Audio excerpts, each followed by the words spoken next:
how does fiat money lead to distortions? Yeah, so fiat money leads to distortions in society because of malinvestment largely.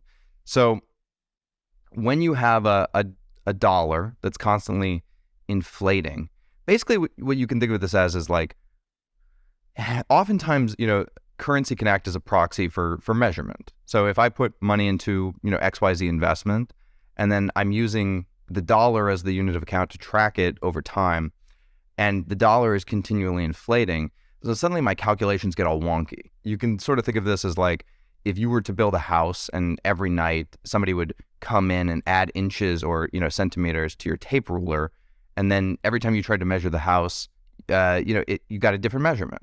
Well, you'd look at the house when you were all done putting, nails in the wall, and it would look like something out of an Escher painting. It would be all topsy-turvy. It would have weird angles. Things wouldn't match up. Things wouldn't join. And so when we have this level of malinvestment in the economy, essentially what we're seeing is that it's very difficult for individual actors and actors in aggregate to get a sense of what is the appropriate amount of investment or how much something is generating or what is their return on investment. And also, most people are, in an effort to store their wealth into the future, most people are forced into investing.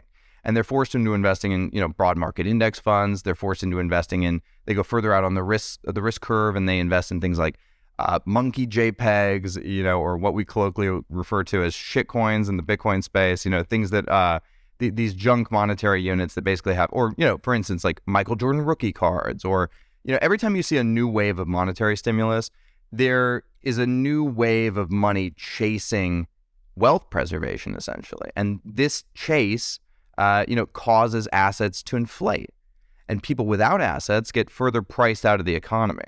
So every time there's about a monetary stimulus, the rich get richer and the poor get poorer, because if you don't have assets, you're not taking advantage of those.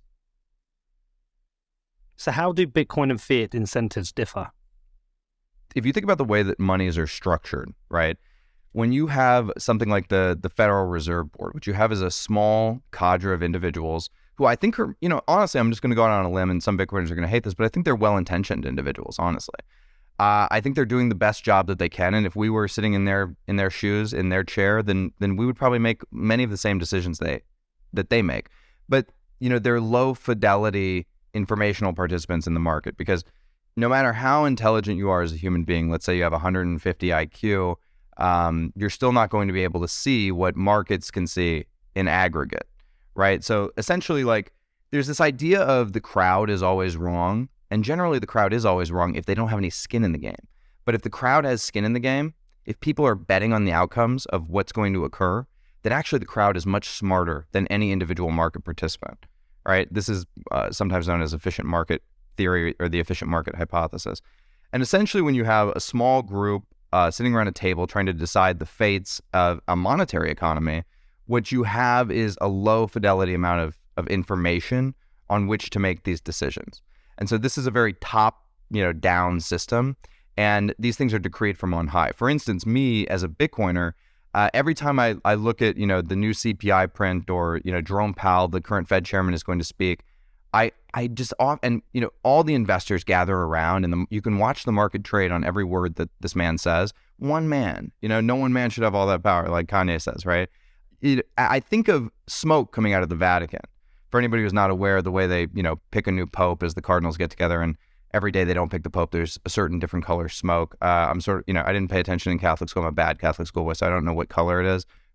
But essentially, I see that. I see a religious fervor to us paying attention to one small group of individuals trying to plan the fate and decide the fate of an entire economy. Now, you compare and contrast this to Bitcoin, which is a bottom-up emergent system. It's an aggregate market data collection system where all human beings, who are invested in the system, have skin in the game, are making their own individually rational decisions. And the result of this is an emergent order. Now, here's the interesting things about these systems. If you have a top-down system, that system cannot account for unknown unknowns, otherwise colloquially known as black swans. If you have an emergent system, these systems tend to be much more anti-fragile. And interestingly enough, the aggregate amount of human information that are in these emergent systems can account for unknown unknowns. They're more robust than systems that are top-down architected. They can sort of see around the corner. That's one way to think about it.